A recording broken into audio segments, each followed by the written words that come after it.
Cinema é uma grande diversão. Você acha também, não acha? Eu acho. Para mim é a maior diversão, junto com a leitura, música, mas cinema é uma coisa super agradável. E o cinema brasileiro está em alta neste momento. É sobre isso que a gente vai conversar, sobre um festival de cinema que vai acontecer em Goiânia, como acontece anualmente nesta época. E o papo, eu garanto para você, o papo vai ser muito bom, porque quem está comigo aqui entende muito da sétima arte. É o cinema neste episódio do Pode Tudo.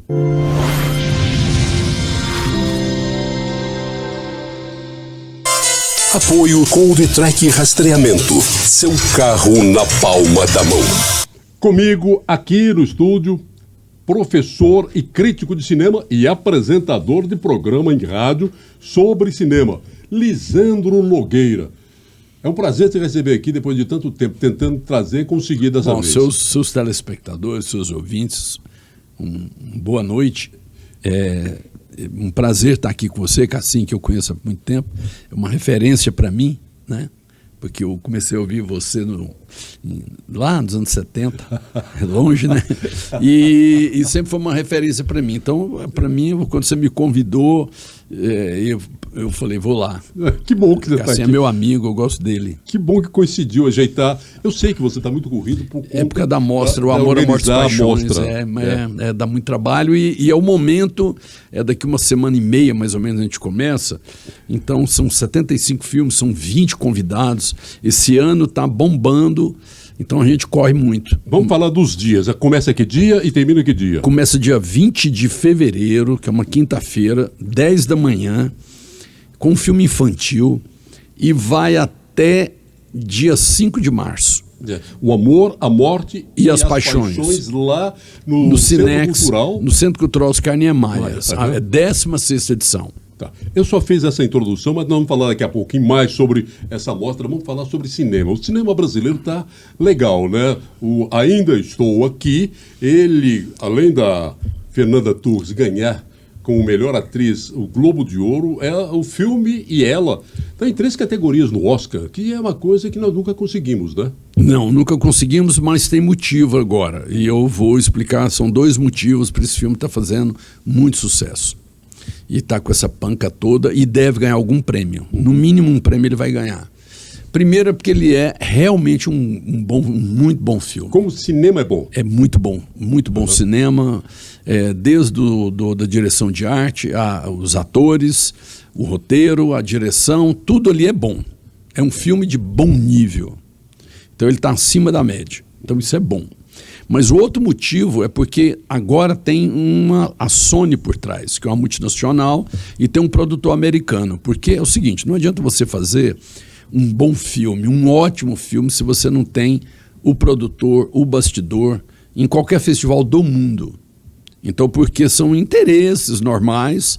Então, o Ainda Estou Aqui é porque ele é muito bom. Porque também, filme ruim também, geralmente o produtor não banca. Mesmo que tenha a Sony, ela está apostando muito nesse filme. Por quê também? A pessoa fala muito, é um filme sobre uma personagem, não é bem sobre a ditadura militar, porque a ditadura militar é pano de fundo, realmente, mas o filme não problematiza, assim, para valer a ditadura militar. Ele foca na personagem, tem uma escolha dramática clara na personagem, que é uma grande personagem baseada em fato real, que é Eunice, mulher do Rubens Paiva, que a ditadura militar sumiu com ele. Mas o filme extrapola um pouco isso, porque aí é um dos fatores do sucesso dele. Ele trabalha com um tema universal, que é um tema trágico, que é de alguém, e no caso uma mulher, que perde o marido e vai ter que criar os filhos. Então, quantos milhões de mulheres no Brasil e no mundo são obrigadas, por vários motivos, o marido morre, a polícia mata, ou ele desaparece, elas são obrigadas a criar os filhos. Então, isso é um tema universal, está lá na Bíblia.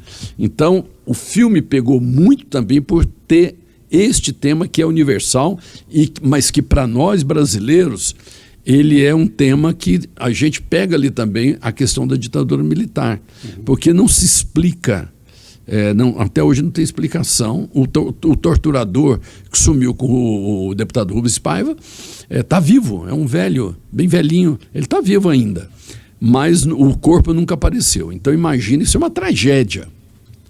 Isso é uma tragédia. Agora, o tratamento, boa parte do filme é de um melodrama. E aí também pega, tanto que as pessoas se emocionam muito vendo o filme. Tem uma trilha sonora também possante. E o diretor é um diretor que circula no grande circuito mundial do cinema, porque é o Walter Salles, que já fez Central do Brasil, fez Abril Despedaçado, Linha de Passe. Ele é muito conhecido, tanto que a Sony pegou e ergueu ele agora. Então tem isso. Então o filme tem essas duas coisas e é muito bem realizado. A Fernanda Torres, ela ganhou o Globo de Ouro de melhor atriz num festival que eu considero importante. O Globo de Ouro, a eleição é feita por gente da imprensa que cobre cinema, né? O Oscar, ele é escolhido, todas as categorias são escolhidas por gente da indústria do cinema. Da indústria do cinema. São praticamente 10 mil pessoas. E aí vem o outro lado, né? As pessoas, comprou. Não é comprou. Mas aí tem um produtor, da Sony, facilita, porque você tem que realizar sessões, convidar jornalistas, você tem que convidar jornalistas para jantar, levar o elenco para conhecer, isso tudo tem custo. E é mundial. Então esses atores rodaram o mundo agora. A Fernanda Torres, ela foi do Japão, à Europa, Estados Unidos, rodando o mundo, divulgando o filme, com a produtora por trás, bancando tudo. Então são esses os motivos, não é? Então o Oscar, esse tanto de gente vota. Agora, ela tem uma empatia impressionante, fala inglês muito bem, é uma grande atriz. E outro detalhe que a gente não lembra, ela ganhou o Festival de Cannes como melhor atriz já, nos anos 80. O filme do Jabor, né? Do Arnaldo Jabor, Eu Sei Que Vou Te Amar, que é baseado no Vinícius e Tom Jobim, na música.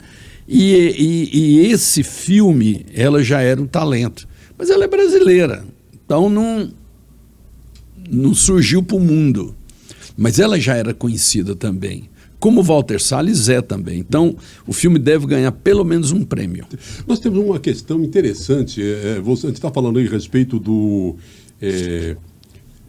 de coisas do cinema brasileiro. E falando assim, ela é brasileira, eu entendi o significado dessa última frase sua, porque eu, há algum tempo, vendo uma entrevista do Osiris Silva, cara que criou a Embraer, né, uma cabeça grande, e ele falava assim, por que nós não temos Oscar, por que nós não temos Nobel nenhum? Porque os próprios brasileiros trabalham contra os brasileiros. Quando um nome é lançado, aparece uma porção de gente para comer o calcanhar, ir lá e fazer, solapar a base. Então, existe uma coisa ruim no Brasil, que é não louvar o talento brasileiro, né? A Argentina, a gente fala de Argentina, essa briga, a Argentina tem 5 Nobel e 2 Oscar. E é campeão mundial de futebol, que o Brasil há 20 anos não ganha nada. Tem Papa, né? Tem o Papa, campeão mundial de futebol, que o Brasil tem 20 anos que não ganha nada. Bom, aí nós temos o seguinte, o livro no Brasil, o livro é pouco lido, mas tem um sistema consolidado que é do autor, obra, público. Então eu escrevo um livro, por exemplo, nós vamos trazer agora o Christian Dunker e a Monja Cohen na mostra. A Monja Cohen. Então, eles vão vir de graça. Mas como? Porque eles são autores de livros com uma editora multinacional chamada Planeta. Então ele escreve um livro, tem uma editora e tem o público que acolhe a obra. Então a editora falou, vai lá em Goiânia na mostra, faz um bate-papo lá e lança o livro, vende o livro. Então tem um sistema autor, obra, público para o livro no Brasil, mesmo que se leia pouco, se lê muito pouco no Brasil, mas tem um sistema consolidado. Se eu abrir aqui o Amazon, eu compro um livro aqui agora e segunda-feira está lá em casa, domingo, se brincar, está lá em casa. Então é um sistema perene consolidado do livro. O cinema brasileiro não. O cinema brasileiro ele é altos e baixos. Então agora ele está na alta. Mas não tem um sistema de autor, obra, públicos perene para ele. Você que trabalha com cinema, você licenciou muito tempo ensinando cinema. Aliás, deixa eu fazer. Nós somos contemporâneos. Eu continuo você, contemporâneo na Federal, como aluno. Você chegou um pouco depois de mim, né? Você chegou um pouco depois de mim, viramos amigos, até hoje estamos com essa amizade, que é uma das grandes virtudes que eu tenho na vida, que você também deve ter, viu? Faço questão que você tenha essa virtude de ser meu amigo. Mas você ensinou cinema começando fazendo o seu trabalho de pós-graduação em televisão, né? Fazendo como novela, você estudou novela. Como novela, mas antes disso eu fui cineclubista. Sim. Desde os 21 anos. Tinha sala de cinema, Antônio das Mortes, cineclube Antônio das Mortes. Todo mundo do cineclube da geração dos anos 80, de uma forma ou outra, até hoje mexe com cinema. Tanto que é forte essa coisa do cineclube. E quando eu fui para a USP, nos anos 90, fazer o mestrado, já como professor da Federal, a gente tinha uma sala de cinema lá no CREA, durou 3 anos, todas as 6 sábados. Mas quando tinha final de novela, naquela sexta-feira, geralmente o último capítulo era sexta, a sala esvaziava. E aí me veio uma pergunta, vem cá, mas por que nossa sala, que é de cinema de arte, né, pseudo-intelectuais, quando tem capítulo final de novela, o povo some? Quando eu fui para a USP, eu falei para minha orientadora, para o meu orientador, isso. Eu falei, olha, eu queria compreender a telenovela no Brasil. E naquela época, o meu trabalho, o Autor na Televisão, foi publicado pela USP, um livro. Meu mestrado foi publicado pela USP. Eu falei, olha, uma pergunta de pesquisa. Vamos conhecer a telenovela. Não tinha praticamente nada sobre telenovela naquele momento. Foi o primeiro trabalho do Núcleo de Ficção Seriada da USP. E aí eu fiz um trabalho sobre o Gilberto Braga, que é um autor muito bom, conheci, entrevistei, publiquei o livro, e aí eu fui compreender uma coisa que, em resumo, seria o seguinte. A televisão nos Estados Unidos, ela nasceu dentro da indústria do cinema. Ela é filha do cinema, de Hollywood, que é da Warner, que é essa Universal que tem hoje e tal. E aí o cinema brasileiro não, ele não nasceu em lugar nenhum, ele foi esporádico. Aqui é Veracruz, tem uma pequena indústria ali, e depois o governo dá um incentivo, aí veio o Cinema Novo dos anos 60, que era financiado por bancos privados. Então o cinema brasileiro nunca teve perene autor, obra público. E a televisão, sim. A televisão nasceu dentro da publicidade dos anos 50 e 60. A ditadura militar incentivou criar uma indústria da televisão no Brasil, porque tinha o interesse da integração nacional, e o cinema ficou marginal. O cinema brasileiro sempre foi marginal. Então, a televisão ocupou o lugar que o cinema tem nos Estados Unidos. Porque lá a televisão ainda, de uma certa forma, ainda é um pouco subordinada ao imaginário do cinema, da indústria do cinema. Não é o filme só, é a indústria. Muitos estúdios são dentro de estúdio de cinema, de TV. Então foi bem diferente do Brasil. Então o cinema brasileiro sempre penou. Então aí agora, neste momento, vive mais um momento de auge. Mas amanhã, não sei, não tem nada para segurar esse momento maravilhoso. Não é uma onda, é o filme, né? O filme acontece, ele é um pilar pronto. Né? E aí cria essa comoção, nós vamos torcer e tal, mas os brasileiros têm um problema grave com o cinema brasileiro, uma relação muito distante. E eu acho que isso também tem a ver com, vamos falar aqui de uma maneira geral, que eu não tenho o termo agora, mas com a elite brasileira. A elite brasileira, no geral, é muito inculta, para não dizer burra, não é? Então ela é uma elite que ela não conhece o Brasil, ela não quer saber do Brasil, que tem a ver também com o cinema de Hollywood, com a indústria do cinema americana, pelo seguinte: a colonização americana foi feita por pioneiros que saíam da Irlanda, da Inglaterra, da Escócia, atravessavam o Atlântico e iam para os Estados Unidos. Os pioneiros, que iam com as famílias. Tanto que a saga do filme de faroeste é as pessoas indo, aqueles carroções, indo conquistar o Oeste, para morar, para ficar ali, constituir família e tudo mais. Criar filho. E, óbvio, no caminho foi matando um índio. Mas eles ficavam, eles saíram da Europa para morar nos Estados Unidos, para construir a tal da nação americana. Aqui não. Aqui os portugueses vieram, os holandeses vieram para saquear. O bandeirante Anhanguera chegou até Goiás, o negócio era matar índio e levar o ouro para a Europa. Então aqui não teve, quem veio para cá, não veio com a preocupação como os bandeirantes, que é do livro do Viana Mug, que foi um general, chamado Bandeirantes e Pioneiros, que a gente estudou na Federal. Então, olha a diferença. Então você vê que aqui, desde a nascença, a ideia é, vamos explorar isso aqui o máximo, e a elite que foi sendo constituída no Brasil ao longo dos séculos, ela tem isso na cabeça. O negócio é ganhar dinheiro aqui, tanto que a elite goiana, por exemplo, ou uma parte dela, que é muito rica, ela ganha dinheiro aqui e vai para Miami. Muitos moram em Miami, tem casa em Miami, cantor sertanejo que tem casa em Miami. Então, para você ver a coisa assim, eu ganho dinheiro no Brasil, mas eu gasto ele nos Estados Unidos. Os grandes milionários. Até a formação cultural das famílias aqui desse interior do Brasil era saía daqui e ia formar no Rio. Quem tinha muito dinheiro saía daqui e ia se formar na Europa. Exatamente. Né? Já trazia uma outra visão do mundo. Então, assim, você vê que a nossa dificuldade é grande, porque quem nos dirige, a elite dirigente, ela quer saber do Brasil para explorar do Brasil, até hoje. Então, essa coisa cultural, de tal... E, por outro lado, o cinema brasileiro também tem uma parcela de responsabilidade, que aí tem a ver com o Ainda Estou Aqui. Porque o Ainda Estou Aqui é um filme que copia a política dos argentinos. O que os argentinos sempre fizeram? Filmes não só com temas específicos, mas filmes com temas universais. Por isso que é o sucesso deles, Ricardo Darín, aquele povo lá. O Brasil não, o Brasil sempre insistiu só, não é que não tem que fazer, mas só com temas muito específicos. Ou é a periferia, ou é, sabe, muito específico. Não é que não tem que fazer, mas o Brasil tem que fazer também filmes com temas universais, e agora fez ao sucesso.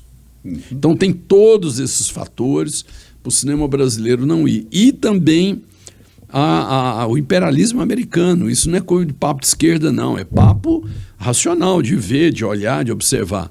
Nós fomos domesticados pelo cinema americano, boa parte do mundo foi domesticado. O cinema americano é uma arma política desde os anos 40. Só do poder suave, né? O soft power. Exatamente. Ou seja, eu domino o mundo sem precisar dar tiro. Exato. E desde os anos 40, dentro do Congresso Brasileiro, tem um lobby do cinema americano, através da Motion Pictures, que representa os grandes estúdios, Warner e tal, os interesses deles. Você pode ver que volta e meia você fala, pô, mas deputado brasileiro votando contra taxar a Netflix? Estranho, hein? Mas é o lobby dos estúdios americanos dentro do Brasil, que vem lá dos anos 40 do século passado. Então você vê que não é fácil. A televisão, de alguma forma, ela criou público para o cinema? Você acha... Em alguns momentos, sim, principalmente, né? Através da Globoplay, mas da Globo Filmes, nos anos 80, 90, ajudou muito, mas ao mesmo tempo prejudicou muito, não porque só a TV Globo quisesse prejudicar, é porque a televisão no Brasil sempre foi muito forte.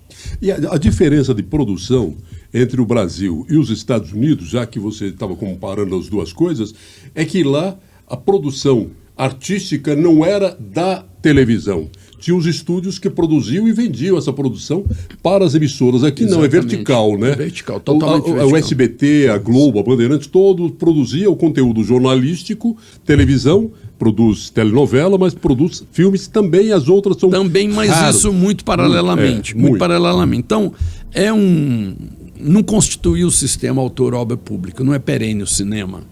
Então vive desses espasmos. Agora, é ruim? Não é ruim. Agora, o ideal seria já não depender do Oscar. A gente, ótimo, ganhou O Segredo dos Seus Olhos, que é um filme argentino muito bom, ganhou o Oscar, maravilha, fortaleceu lá o cinema argentino. Mas a gente que gostar da gente, independente do Oscar, gostar do cinema brasileiro, descobrir o cinema brasileiro. A Netflix, depois de muita pressão, que vem do governo, segundo o governo Lula, através da Ancine, agora ela está colocando clássicos do cinema brasileiro Lá tem Rio 40 Graus, tem Vidas Secas, está tudo lá na Netflix. Mas uma coisa que é interessante, que houve uma resistência do cinema com a chegada das plataformas. Para você, como crítico de cinema, como professor de cinema, a plataforma é cinema também? Só fazendo um parênteses, o filme Roma, que ganhou Oscar, ele foi lançado primeiro na Netflix, antes de ir para salas. Né? É uma disputa. Cinema é tudo, né? Agora, a diferença é sala de cinema e sala de casa, sala do apartamento. Aí é que está a diferença, que é o streaming em casa. Agora, são maneiras que estão mudando de você apreciar o cinema. O cinema vai desaparecer nunca, mas ele está mudando o lugar. Então, a sala de cinema, o auge dela já foi. Então, na verdade, se a gente for ver, é um declínio. Ao mesmo tempo, resiste. O Brasil agora, de novo, está com 3 mil e tantas salas, que é nada para 200 e tantos milhões. Mas mantém a aura, mantém a mágica, mantém a magia da sala de cinema, porque existe uma diferença muito grande. Ver um filme numa sala escura tem um ritual de você deslocar de casa, você tomar um café, né? Uma imersão. Você entra na sala, você tem que desligar essa porcaria, essa máquina de enlouquecer, que é o celular. Você está focado ali. Então, é outra fruição. Em casa não, em casa você tem a iluminação, o celular, todo mundo, tem uma pesquisa que mostra que 90% das pessoas veem filmes em casa com o celular na mão, então a concentração é outra, tem pessoas conversando, é um que a gente chama de um olhar... Você para beber água, você para ir no banheiro... É um olhar ansioso, é o chamado olhar ansioso, e o olhar da sala de cinema é um olhar de contemplação. E não se sabe, mas essa ideia é porque o mundo mudou. O mundo mudou. A gente tinha, no final do século XIX, o olhar de contemplação da pessoa que andava na rua. Então, ele entrava numa sala de cinema, ele ia contemplar uma imagem em movimento. Depois, no início do século XX, veio o olhar distraído, que é tanto estímulo que você começa a distrair. Então, o rádio acelera, os filmes são montagem mais rápida, e hoje chega no olhar altamente ansioso.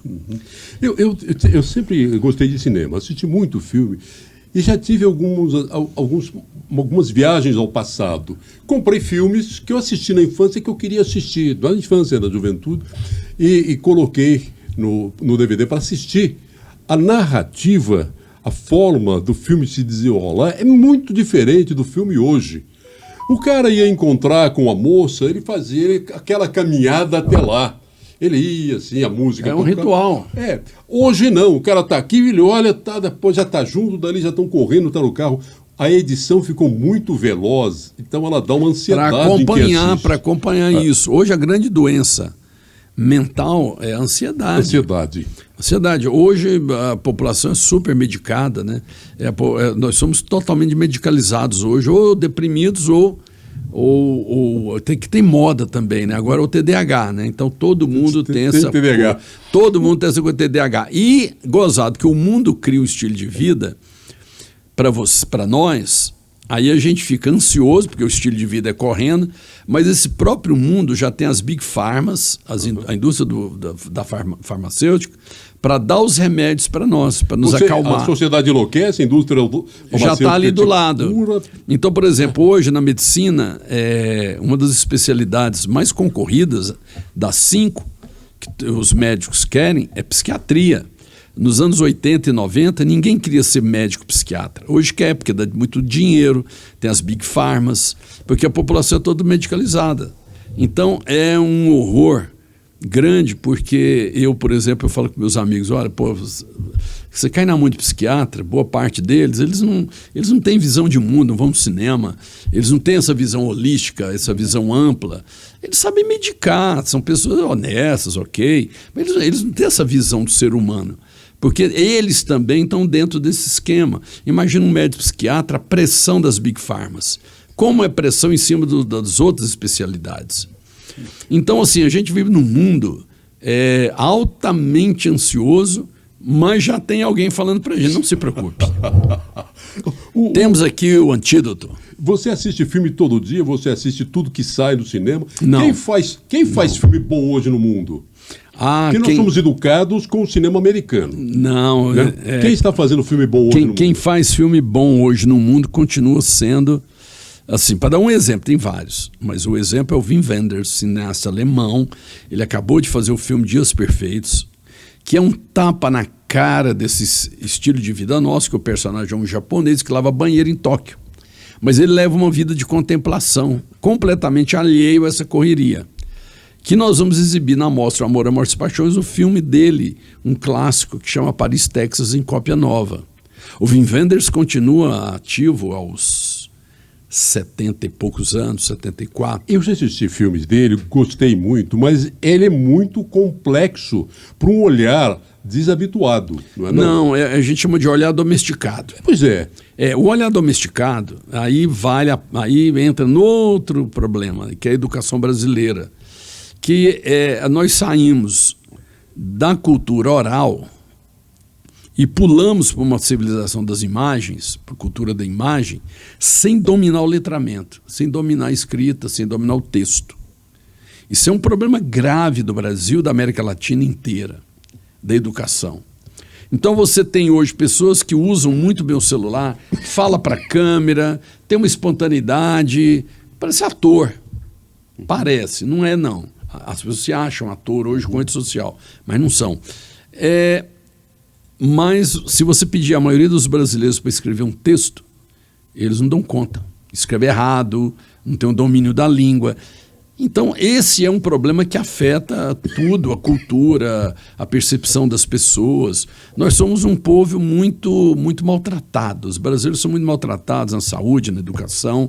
É um povo muito maltratado. Se você você vê Goiânia, o abandono de Goiânia, um forasteiro, um picareta governou Goiânia durante 4 anos de uma facção religiosa, porque o sistema político de Goiás achou que naquele momento tinha que pôr um pseudo-evangélico, desses caras evangélicos, de uma igreja tal.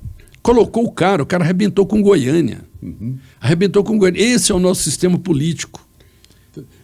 Antes, eu vou fazer o seguinte, nós vamos ter que encerrar essa entrevista, a gente vai ter que fazer um segundo episódio disso daqui, mas quero que antes de encerrar, porque tem muita coisa que conversar com você. Cinema, além de cinema ser vasto, você é um cara que entende muito disso.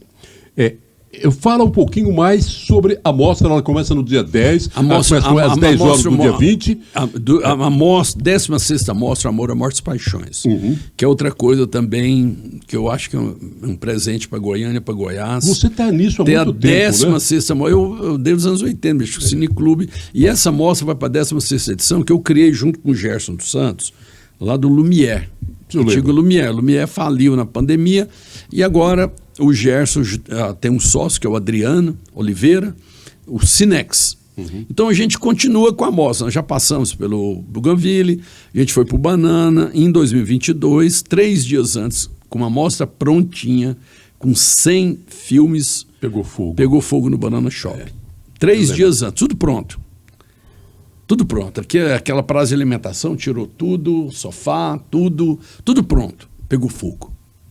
Foi um dia assim que eu estava lá no Bueno, a menina ligou e falou: o cinema está pegando fogo. Eu fui para lá e incrível essas coisas, né? Porque você é meio religioso, não é?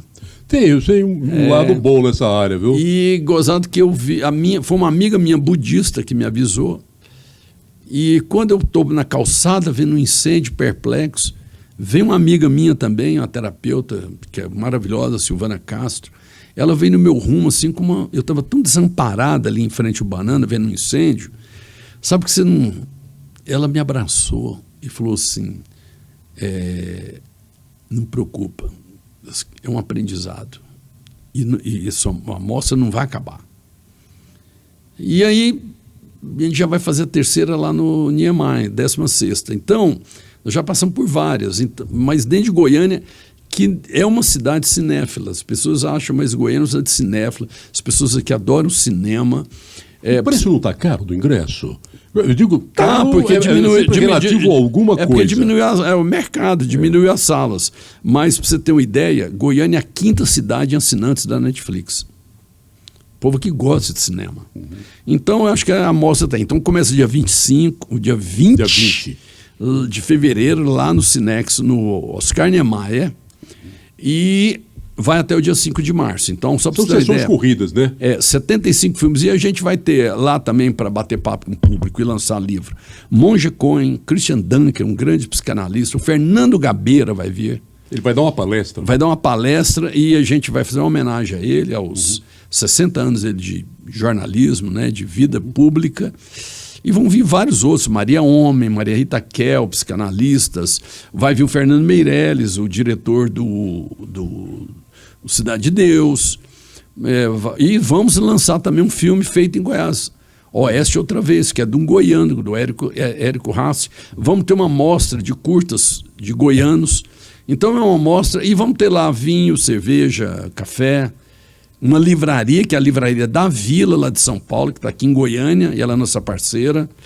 Então o Cinex está lá, nós estamos produzindo uma. Dá para ir também, se não quiser entrar no cinema, pode ficar ali conhecendo as pessoas. Rapaz, é o que as pessoas mais gostam. Faz o social ali. Tem gente que fica o dia inteiro no sofá, tomando café e tal, e as pessoas vão curtindo. Já estão te chamando. Não, dá para ficar mais 10 minutos. Então, então, assim, é uma mostra que vai exibir 75 filmes com os ganhadores dos festivais de Veneza, de Berlim, de Cannes. Você não precisa ir na Europa hoje com nossa mostra para você ver os vencedores desses festivais. Eles são exibidos aqui. O que ganhou lá o ano passado vai ter todos exibidos. Todos os indicados do Oscar também são exibidos. E vamos fazer 2 debates com gente aqui de Goiás, que um é um Ainda Estou Aqui. No dia 2, no dia do Oscar, Cileide Alves, jornalista, professor Rodrigo Cássio, Lenine Bueno, que é um sociólogo, vão debater o Ainda Estou Aqui. E vamos debater o Baby Girl, que é com a Solange Franco, que é com duas psicanalistas, Jéssica Santos e a Maísa Balduino. Então, a gente valoriza a prata da casa. Filmes e debates, sempre a prata da casa. Tá, falando em cinema e falando, você já citou agora há pouco o Wim Wenders, né? Que é um ator clássico, um diretor clássico, né? Mas ideias diferentes da narrativa cinematográfica. Mas eu acho que faltam aqueles grandes ídolos, os diretores, né? Os grandes diretores. Eu chamo de cinema autoral. É o cinema autoral mesmo. Você tinha o último, o último é o Martin Scorsese. Né? Não é saudosismo, não quero, mas assim, aqueles diretores não foram substituídos por outros que passaram a fazer cinemas autorais. Isso é um problema mundial, não se sabe. Precisa pesquisar mais, um diagnóstico, mas é uma constatação imediata que é essa que você está falando, é verdadeira. Por exemplo, você pega a MPB, quem é que vai substituir? O Chico Buarque, o Caetano, o Gil, o Gal Costa, a Maria Bethânia? Quem vai substituir o Jorge Ben, essa geração de ouro, que está parando, já parou, já morreu? Quem vai substituir, Cassinha, esse pessoal? A mesma coisa no cinema, você não tem mais os grandes diretores, que o cinema autoral, ele também não está por cima. O grande autoral hoje que está vivo ainda é o Martin Scorsese, é o Wim Wenders, que fez esse espetáculo de filme que é Dias Perfeitos. Então a gente tem assim uma questão. Será que... Eu acredito que logo vai vir outra geração e vai ter outra geração bacana. Isso é um momento de transição, talvez. Nós tivemos também o Glauber, né, que era um cinema muito dele, né? Quer dizer, mas o Glauber Rocha... Era um negócio muito Glauber. O Martin Scorsese vira para o Leonardo DiCaprio há 20 anos e fala assim, quando o Leonardo DiCaprio estava novinho ainda, falou, olha, você quer aprender a interpretar, você tem que ver um filme chamado Terra em Trânsito, de um brasileiro chamado Glauber Rocha. Eu tenho esse filme na minha filmoteca, o Leonardo DiCaprio. Levou ele lá e falou, olha, aqui, você vai ver esse filme. Do Brasil, dos anos 60. Preto e branco. Preto e branco. Aliás, está no YouTube de graça, o Terra em Trânsito. O Leonardo DiCaprio viu, e aí ele falou, agora eu entendi porque que você mandou ver esse filme. Que tem a ver com a Fernanda Torres. A interpretação dos atores, a espontaneidade dos atores brasileiros, em função da precariedade das coisas, mas eles são tão bons que eles extrapolam. E o Martin Scorsese viu Terra em Trânsito, gostou também demais. Pra você ver a importância, né, do Glauber Rocha até hoje. É difícil ver o Glauber Rocha. Mas se lance. É igual o pessoal fala, Lisandro, 75 do Amor, qual filme eu vejo? Falo, se surpreenda, vá para a mostra de peito aberto. Dá uma olhada, pode dar uma olhada no catálogo e tal. Eu acho que esse filme ganhou um prêmio, vai pelo prêmio e tal, pelo ator. Mas o ideal é igual vários amigos meus fazem. Que filme vai ter agora 14? Ele chega lá 14 horas, é esse? Aí eu quero esse. Aí um amigo meu viu um filme do Nepal numa mostra. E ele saiu aos prantos, me abraçou e falou, Lisandro, eu vi um filme do Nepal. Eu não sei nem direito onde é que é o Nepal. Mas que cinema é aquele? Que povo é aquele? Que língua é aquela? E outra coisa, quando você vai numa mostra dessa, você vai ter várias línguas que você nunca ouviu.